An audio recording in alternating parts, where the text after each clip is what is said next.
Morning, GeekVengers. This is Jenn and Michael here in San Marcos, Texas, covering the Central Texas Toy and Comic Expo. It's bright and early in the morning. Everybody's showing up. We're ready for a great day covering the events here. We're going to hopefully get to talk to some celebrities, some fans, some cosplayers, check out some of the vendors, and a whole lot more. So strap your seatbelts in and get ready for some comic goodness.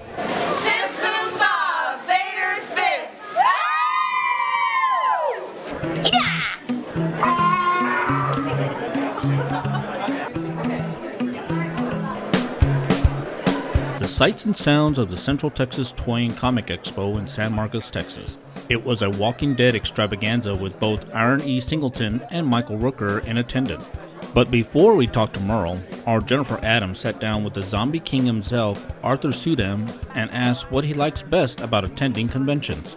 I love to meet the fans because I can take the pulse. It's kind of like I'm taking my own pulse, and taking their pulse, I get to take the pulse of myself for what am I doing that's really connecting with the audience out there, and what am I doing that's not, and so I can make adjustments, that kind of thing. Yeah. I've always loved horror movies, and I came into the business as a horror artist. And here we are 30 years later, and I'm drawing horror.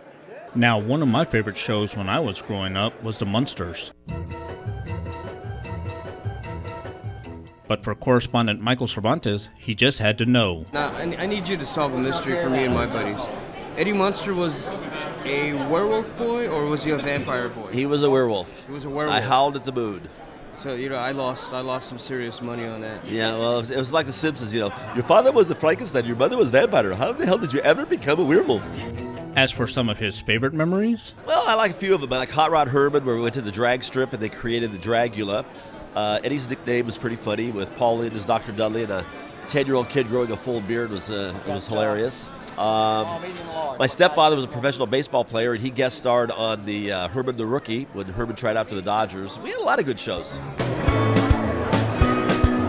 Now, one of the surprise TV shows of the season has to be the CW's Arrow.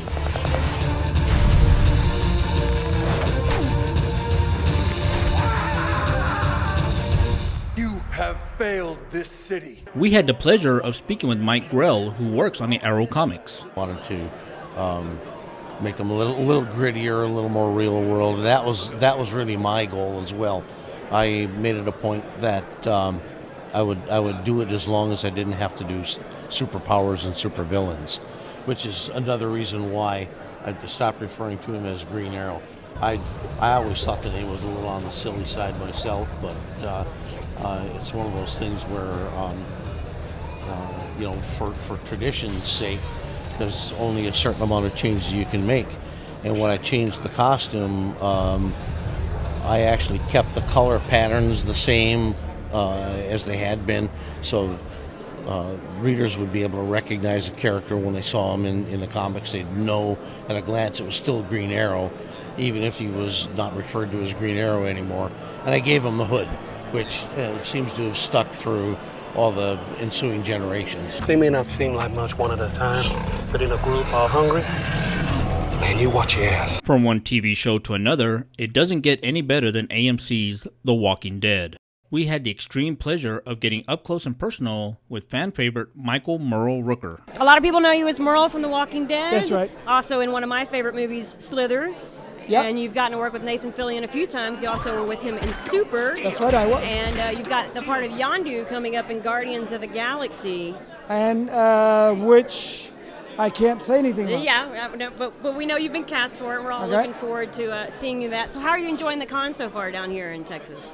I like Texas, and I like San Marcos. It's cool. Yeah. Everybody is really nice and friendly and open, and we're having a good time. Yeah, and my one question about The Walking Dead, how did it feel when you first read in the script the scene between you and Norman Reedus, who plays your brother, when they were going to turn you into the zombie and he was going to have to face you and, I guess, put you out of his misery since it was so sad for him to see? Like, did you know ahead of time that they were going to... Well, I think as the two brothers, they decided ahead of time also. Oh, really? That, if one gets it, the other one gets it. Doesn't, So. What did you know at the beginning of the season that was ultimately going to be your No, about 2 weeks or so. Yeah. 3 weeks beforehand. Yeah. Well, we all appreciated the work that you did on there, and thanks for taking a minute to chat with us. And Don't I worry, hope you'll get to see it again. And we hope you enjoy the rest of your weekend here. Yeah, the AMC likes to do those marathons. Yes, so. they do. Now, what's a con without the vendor's room? And for us, one vendor caught our eye and Jennifer's pocketbook. I make dresses, which are made from oversized t-shirts. I started last year just kind of as like a prototype, kind of what I'm wearing too. Yeah. And they actually did really well online, so I decided, hey, why not go for all of it? So As Michael is demonstrating for you here. I think that will fit you perfectly. Now from vendors to a former wrestler turned comic book artist. Brimstone has his own way of telling a story.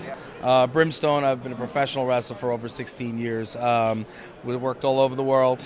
Now here I am. I'm doing comic books based on the former wrestling persona. Has nothing to do with wrestling for those of you who are not into wrestling. The books are strictly, about Brimstone and his crew of Borderhounds, which are Hell's version of the Border Patrol, except they're not meant to keep you out, they're meant to keep you in. But of course, what is a con without fans? And for GeekVenger Jason Davis, he tells us what it's all about, with a little help from R2D2. We're here with the 501st and with the Rebel Legion. We do a lot of great charities, do a lot of events, charities, promotions, a little bit of everything. Good group of people getting together and having fun for the love of Star Wars, and promoting a charity as well. And R2, as usual, is being a ham and crashing the camera. Yes, we're being photobombed by R2.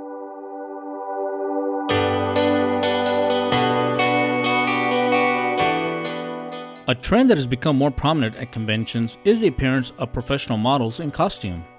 Well, yours truly spied with his little eye the three lovely ladies of Lucky Devil Pinups, who share with us their thoughts about their pinup look and their first convention appearance. I absolutely loved the pinup look. I loved the beauty that came from it, and I love how empowered I felt doing the pictures, and so really that's just what made me want to do it even more. The passion here is the same passion that we have, and so it's just a great connection that we've made with people, and it's exciting to see people here and they meet us and we meet them. It's just a very humbling experience. We at GVTV enjoyed our visit to the Central Texas Toy and Comic Expo. For Jennifer Adams, Michael Cervantes, and me, Alex Trevino, thanks for watching, and make sure you tune in for our coverage of Texas Comic Con coming soon.